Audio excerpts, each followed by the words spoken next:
Back in the 50s and 60s, pheasant hunting reigned supreme in many parts of the Midwest, but especially Iowa. Opening day had a special status as several generations would gather at the family farm or other coveted properties to match wits with the king of the upland birds. These experiences remain with us for a lifetime and become memories from the field. Welcome to another episode of Memories from the Field. Tonight we get a chance to talk with Steve Goodwin.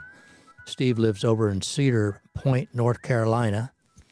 And Steve grew up in Iowa and spent many years hunting pheasants in Iowa. And we're going to get a chance to go back in time and talk a little bit about his early years around Wellman, Iowa. Steve, welcome to the show. Thank you. Nice to be here. Steve, we've talked a few times. In fact, I've hunted with you at least once a year or so ago. But I remember us talking about how you kind of cut your bird hunting teeth in Wellman, Iowa. And as I understand it, your dad had a lot of relatives in the area, places where you got to hunt. Yep, that's right. My dad was one of seven, and they all were there in Wellman. Wellman is about, 20, it's south of Iowa City, 20, 30 miles. So, my formative years for hunting really centered around Wellman because Dad would like to go back and visit family, and then especially in the fall, we would always get in hunts for pheasants or rabbits, and rarely quail. Once in a while they showed up, but generally we were hunting pheasants in season, and then after the pheasant season, we'd go down and hunt rabbits. One of his brothers, there were two taverns in town, so one of his brothers owned one of the two taverns, and then two of his brothers had farms. Back then, it was fairly easy to get permission to hunt, kind of very different from today, but you could go out and knock on doors, and, people around Wellman knew the Goodwins, and so then it became a matter of, whose boy are you? And okay, what's your dad up to? And then, you'd have the conversation for a while about catching up. And then more often than not, conversation would migrate to, well, you can hunt, go back here and go through this fence. And, so back then it was fairly straightforward to get permission to hunt from today. Your dad was an educator, right? He was. He went to Iowa State Teachers and started out as a biology teacher, and then first taught in a little town, Thor, Iowa, and then Cedar Rapids, and then Spencer, Tama, and Rock Island, Illinois. And then he became a school administrator. He became an elementary school principal. But during the early years of your life, though, it sounds like for pheasant season, opening day, everything kind of centered around Wellman and the family farms and the people that you knew there. It did. That was really that's where Dad grew up and had access to property and knew the farms, and we knew where to go. And so Wellman was really, as I grew up, Wellman was really the center of my hunting world. And within that, I started taking friends when we lived in different towns that hunted. So I brought them down there. I went to school at University of Iowa, and in the fall I was fairly popular because I had access to hunting property. So it was pretty easy to put together, 2, 3, 4 guys that want to go down and hunt pheasants on a Saturday morning or something. Right. Yeah. Now, what do you remember? I think we talked about your first experience. You're kind of like I was. You got to tag along when you were too small to carry a gun, but you got to go and probably carry birds, which was a big deal. But at some point, the day arrived where you actually got to carry a gun, right? That's right. And I think we talked about how some memories stay sharp. And I still clearly remember the first pheasant I ever shot. Not surprisingly, we were visiting Wellman and had walked down the railroad tracks southeast of town. And Dad stopped to us during the season. So it was a beautiful day, and Dad stopped to talk to a farmer that he knew. And we watched we were standing there was a creek to the south of us, and watched a rooster come in from a field and fly and land on the edge of the creek. And we're looking at it, and just said, well, why don't you go shoot that? pheasant. So I kind of trotted down there, and much to my surprise, it didn't run or fly. I mean, it kind of stayed where it was, and then it let me get close enough. It flushed, and I shot it, and I don't know which of us was more surprised. And anyway, went trotting back, carrying my first pheasant, and yeah, I was about 12 years old at that time, shooting a Remington 1148 in 16 gauge, and yeah, that was a big day. Wow. And that kind of set the hook. I think we talked about, when you have an experience like that, it kind of, especially a positive experience where you get that first bird, it sets you up for the rest of your life pursuing more roosters, I guess, right? It did, and I think we did a little bit of duck hunting, but mostly it was pheasant hunting because we could go down there, and back when I started, this would have been back in the 60s. It was relatively easy to get access. There was a lot of cover. There was plenty of, a lot of birds, and and Dad, having grown up in Wellman, knew where he wanted to go. And then, by the time I was in college, I knew where I wanted to go. And so it was just, they were our stomping grounds. You kind of had a special moment when you got your first ducks as well, which was about that same time, about the age of 12 when you got your pheasant. What do you remember about that? That's right. At that time, we lived in a little town in eastern Iowa, Tama, and it'd be southeast of Tama's Otter Creek Marsh. And Dad and I went over there one day we didn't have decoys or didn't have a dog then or anything. It was just us and some camo and some shotguns. We went over to sit in the marsh and see if we could get a shot at a duck. I was shooting a old Savage 22 410, so I had a single 410 shell in the gun. He put me on a muskrat house, and then he walked off into the marsh. And I just remember sitting there. It was like something was looking at me, and I turned around behind me, and a hen mallard was almost trying to land on me, and I just raised the gun and shot it almost in self-defense, and it fell nearby, and I went over and got it and was astonished, but put it on the muskrat house. So I'm sitting there, and I hear some other guys shoot, and I see a teal come in behind me, and it had been hit, and it kind of glided into some reeds behind me. So I hopped down and went over and dispatched it, and carried it back to the muskrat house. And this was back when the duck, your limit was on the point system, so you could shoot. When your last duck equals or exceeds 100 points, that's your limit. Well, my recollection by it, a hen mallard was 90 points and a teal was 10 points. So I had my 100 points. Oh, you were all done already. I was all done. I'd fired 2 410 shells, and I had my limit. Wow. And so Dad finally came. So I had him sitting on the top of the muskrat house, and Dad finally came back, and he said, "Did I hear shooting over here?" And I went, "Yeah." And I hold up, and I've got my limit. I've got 100 points of ducks. And I think he was kind of astonished, not surprisingly, but especially with the 410, I imagine. Yeah, it's probably I know it's the only time I used a 410 for duck hunting. So anyway, yeah, that was that was about the same time as I got my first pheasant, probably afterwards. Now, we talked about down near Wellman, there was this particular railroad right away that was kind of one of your sanctuary spots. Tell us a little bit about how that hunting area, that railroad right away, how that kind of played into your hunting seasons when you would go down there to Wellman. Yeah, the railroad line ran along the southern edge of Wellman, and that's how I think Wellman actually came to be. It was a stop on the rail line, and so forever it was just treated like public property.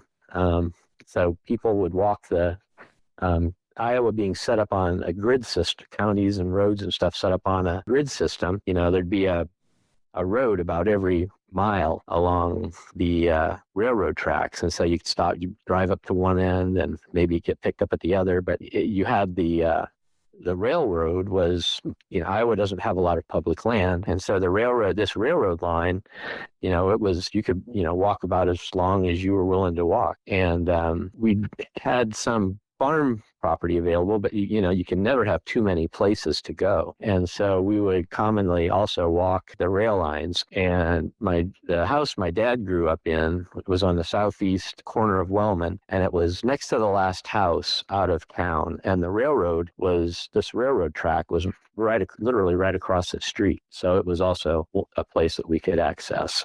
So there was a period where opening day, we would try to find, there's a spot we liked on the railroad. You couldn't start hunting until 8 a.m. And so we'd be there at 7:15 or something like that. And to try to get a spot, because we weren't the only ones looking to hunt the railroad. And I think I had talked about, there was a group from Wisconsin that came down and somehow had identified this place. And so for a number of years, we were racing each other. And sometimes we won, sometimes they won. And if you didn't get there first, then you had to go to another part of the tracks. But it was some of the better habitat. And but over time, the tracks were not used. So then they pulled up the rails, and then you just had like a path, but it was still public property with a railroad right of way. And then eventually they they ceded the land to the farmers that were adjacent. So it just kind of eventually got absorbed into the farmland and went away. But that was one of the better public places that was available in the area for bird hunting. When do you think that kind of disappeared? Would that have been mid-'80s, or would it have been earlier than that? It would have been earlier than that. I left Iowa City in January of 86, and it was gone before that. So I've got a picture of Dad and I with pheasants. And I know it was opening day, and we'd hunted one section of the railroad, and that would have probably been about 1980. So somewhere between 80 and 84 is probably when we lost the ability to hunt it. Yeah, well, it's kind of sad when those, what we call a honey hole, when you lose those places. And those, we've had so many interviews of people talking about a special slough, or like you said, a railroad right of way that ultimately, unfortunately, disappears. And with it, it's all those bird hunting opportunities, and it's sad. It's a sad thing, but sounds like you enjoyed it for many, many years while it existed. We did. I got probably somewhere in the neighborhood of 15 years out of it, and Dad, of course, more than that. But we took we used that right away a lot, both out of town. We would drive out of town, but then we could walk it right from the house where he grew up. One of his brothers retained the house, and so we would just park there, and we could walk to, there's probably a couple 100 acres of farmland we could hunt for pheasants. Then we had the railroad that was there, and so there was a lot we could do just walking from town. So for a young guy growing up and that was interested in bird hunting, you kind of had the perfect world, it sounds like. I thought so. And there were other, then once pheasant season went out, I had January and February for rabbits. And even when I was in college, I had snowshoes, and I used that was my that 22-410 that I used in the duck hunt. That was my winter rabbit gun. I would have it on the 410 in case one broke. But then if I could catch one sitting still in the snow, I could switch over to the 22. But that was a lot of fun in January and February. Yeah, it sounds like it. Wow. So we talked about, obviously, I'm into dogs. We hunted together at Highland a year or so ago, but I understand that you had an English setter that you kind of had, or your dad had, I guess, that you got to hunt over. When you were in junior high, you thought that was when that occurred? Yeah, that was, it was junior high into high school. We had him, so that would have been about 70 to 74, something like that. Yeah. we got him. A friend of Dad's had Chip. His name was Chip, and had sent him off for training, and he got Chip back, and Chip was kind of a timid dog, and he thought he'd been broken, and he didn't think he'd be useful, so he gave him to Dad and said he'll be a perfectly good family dog. I can't use him, and so the first year he was timid, but then we'd take him walking, and he'd start pointing things like a mailbox. He'd point a fire hydrant. He'd point things, and then Dad took him out, and over time, Chip got over being scared of things and turned into a very good pointer. We didn't really train him other than let him kind of do what he knew what to do. And I think I told you about, so he and I commonly, the three of us would hunt, Dad, myself, and Chip, but commonly afternoons, it would just be Chip and I. Dad would stay and play cards with one of his brothers, something like that. And then I'd take Chip out. So we hunted a lot together, and he developed this, I don't know what to call it, kind of his own methodology. He would find a bird, lock up on point, and then he would look for me. And if I was standing, if he could see me and I wasn't moving towards him or the bird, he would give me a little, some amount of time. And if I didn't move, he would break and flush the bird. But if he saw me, if I was walking towards him or looked like I was going to walk towards the bird, he would stay on point and let me flush the bird. And so it kind of just happened while we hunted. And so that became kind of an interesting thing, depending on the cover, what kind of cover the bird was in. And so he was very good on the point. He was pretty good at finding the bird after you shot it, but he would not retrieve. So he would kind of tell you where it was, but then it was up to you to pick up the bird, and my job's done. Well, I guess that's so. How, I mean, that, so adding that dog into the whole element of hunting birds like that, what was the change for you, or did you enjoy it more because you got to see the dog do his work, or what was the difference for hunting with the dog? Before Chip, Dad and I just, beat the bushes. We would walk the cover, and, we were our own bird dogs to put the birds up. And then we got Chip, and once Chip sorted out the pointing, finding birds and pointing them, it was just, to me, it was just like so luxurious, because here you get some warning, because otherwise, we wouldn't know a bird was there usually until it flew. But with having Chip, and it's fun to watch him work.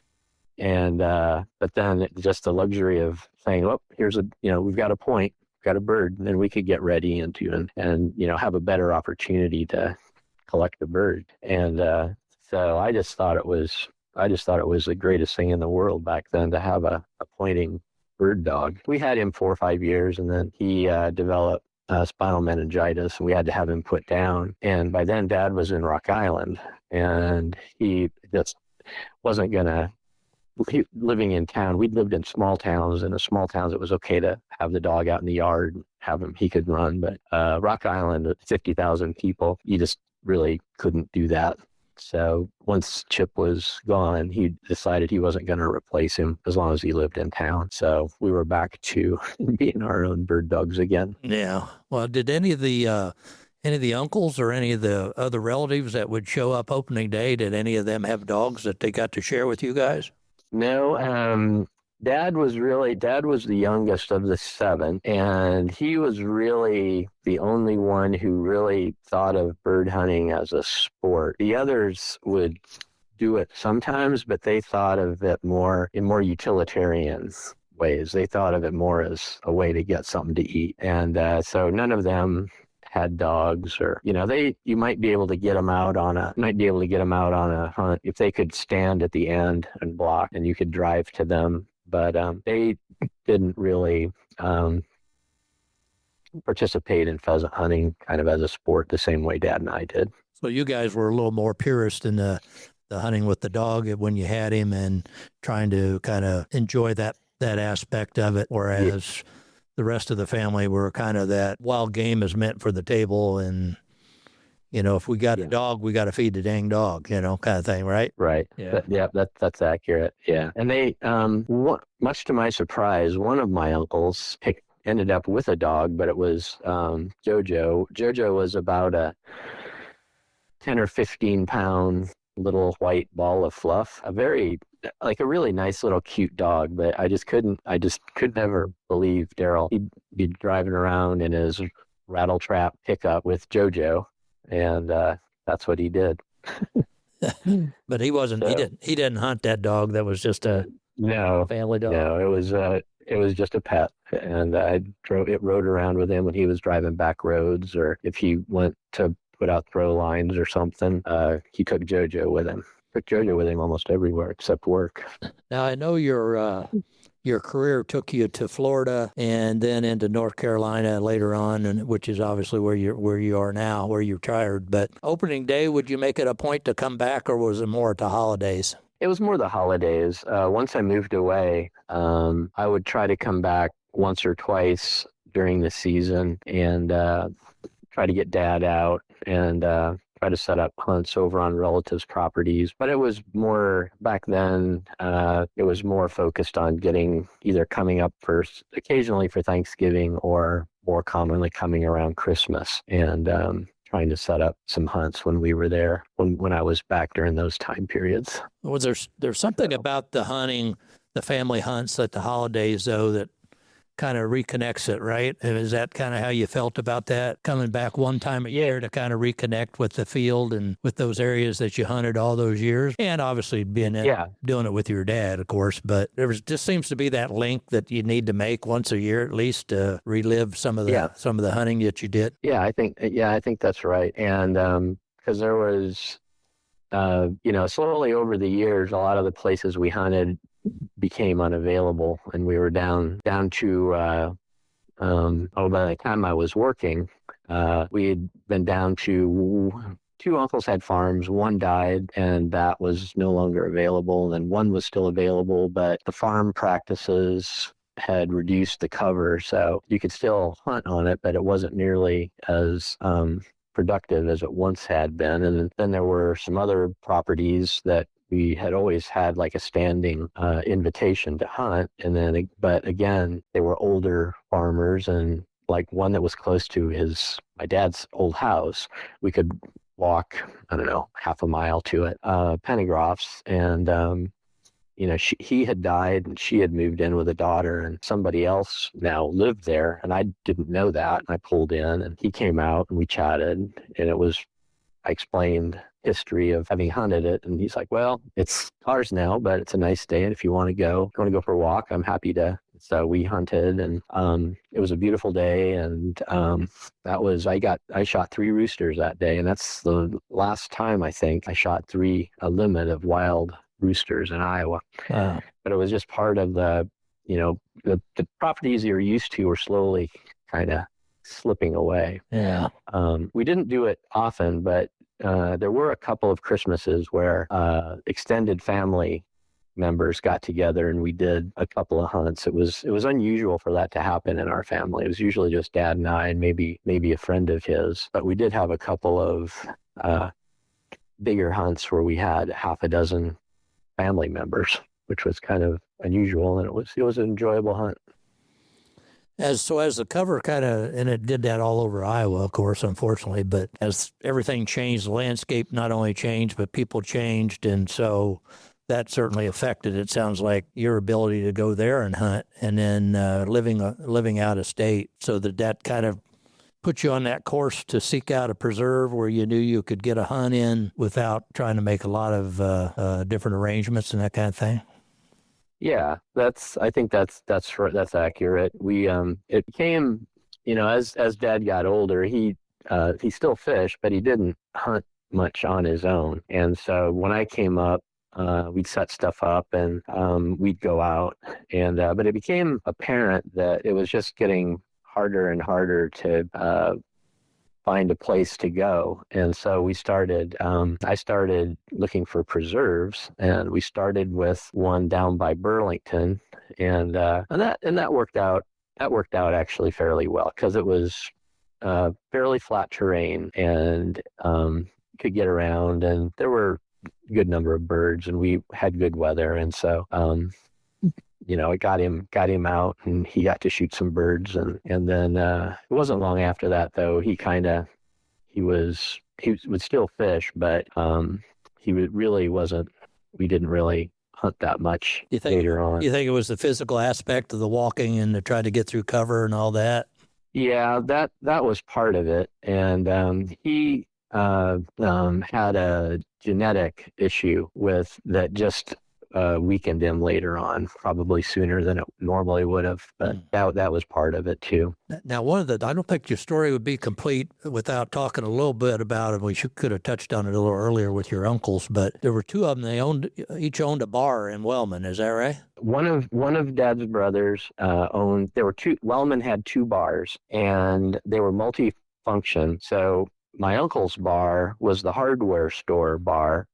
The other bar was the restaurant bar. So when you went into my uncle's, who ran the bar, the building was actually owned by a different brother, and he rented it from yet another brother too. So there were a lot of good ones.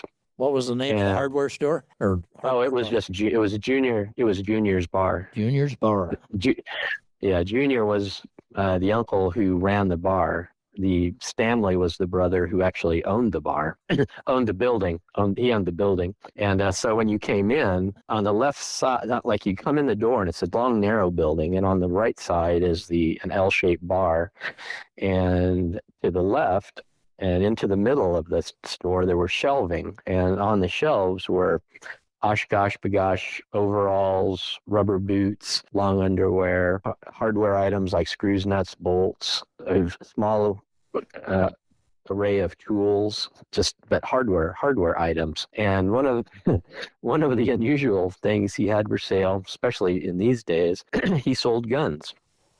So the liquor was behind the bar, and on the shelf above the liquor is where he kept the guns that were for sale. So you could go into the bar, have a drink, and decide, hey, let me look at that shotgun. Huh? That's right, and you could buy it off of the bar. And so that went on for a while, and he sold Drury's beer because the two bars, you only had one flavor. His was Drury's, and then the other bar was Schlitz. And then when you went to the back of his bar, that's where the games were. So there was a card table, a pool table, two pinball machines, and the shuffleboard. He had a shuffleboard machine. So would it be fair to say would it be fair to say you spent a lot of time in the back of the bar area playing pool and other games? It was. That was another reason to go to Wellman, is because my sister and I would show up, and Junior had a can of marked quarters. He put black X's on quarters, and so he'd know which ones were. And so he would just give us each a handful of change, and we'd go in the back and play pinball, and we could stay busy back there for a while. It sounds like. So that was it. If we were there that would usually happen if we were there in the summer. So a weekday in the summer, usually nobody back there anyway. So Julie and I could stay busy on pinball machines, and Mom and Dad could, talk with the adults. Like all of us with those kinds of memories. So when you were back to Wellman this year? 2 or 3 years ago, we were up visiting, and we did a little road trip. My wife and I, we drove over to Tama, which is where we lived before Rock Island. And then my dad's mother was from Watchier. And so we drove down through Watchier and then drove down through Wellman and then back to Rock Island. And so we just did kind of a little road trip, but there just isn't, and none of the relatives are there anymore. Right. Dad was the last of his generation. And then all the youngsters nobody lives there anymore. Everybody moved on, and that's Mm-hmm. Yeah. And I think it kind of goes back to that when you grow up hunting like you did, it just something about it gets in your blood, and I don't know, you just continue to do it as long as you physically can, and I don't know what it is about that experience, but I think it's with being with the people that you're with, and certainly when you put a dog in that element, it seems like it's just a natural attraction that wants you to do it again and makes you want to go back to those same fields that you hunted before. And it's hard to explain to people who don't do it, but it's hard to beat a pretty day and having that sense of being outside doing something you like doing. Early on, you want some numbers, but then I think most hunters migrate from numbers to satisfaction with something well done. You look for that pretty shot, and you're far less likely to take a questionable shot where you might just wound the bird for sake, and you don't take it for sake of just taking a shot. You really look more forward to, you want that pretty shot, the clean kill, and that's just all part of the, a good day. And then if you're fortunate enough to have dogs and watch them work, and, then that's just another level of enjoyment on everything else. Well, we certainly enjoyed having you out there with us, especially since you got to hunt setters that were black and white, just like Chip. So maybe that took you back a little bit, getting to hunt over those dogs. I hope that was enjoyable for you. It was, and I've always enjoyed hunting. I like hunting over any dog, but I've because of Chip, I always have a little more appreciation when I have the opportunity to hunt over setters. The guide that I'd hunted with the year before I hunted with you had setters as well, and that was really enjoyable too. Well, we certainly like setting the bar really high for those other guides with the other breeds, and yeah, I don't know. It's just something about, and like you said, I've hunted with all different kinds of dogs myself as well, and those whatever breed it is, they're out there, doing what God gave them the skills to do, and being able to witness it. Whether you get birds or not, I've gotten my share of birds, but like you said, it's more about the experience anymore when you get to be our age, and just being able to be out there and just being able to be out there, witness it for one more day. Because when you get to be at our point in our careers, you don't know how many more days you'll have. But I'm glad you get a chance to come back to Iowa every year, and hopefully I'll see you down there at the preserve again in the future, God willing, and we can maybe enjoy another shoot over some setters in the future. Well, that'd work for me. That's my plan until something stops me. This episode brought to you by way of our sponsors, Highland Hideaway Hunting Preserve in Riverside, Iowa. With over 1,500 acres of meticulously managed and maintained preserve. Book your hunt today at highlandhunting.com.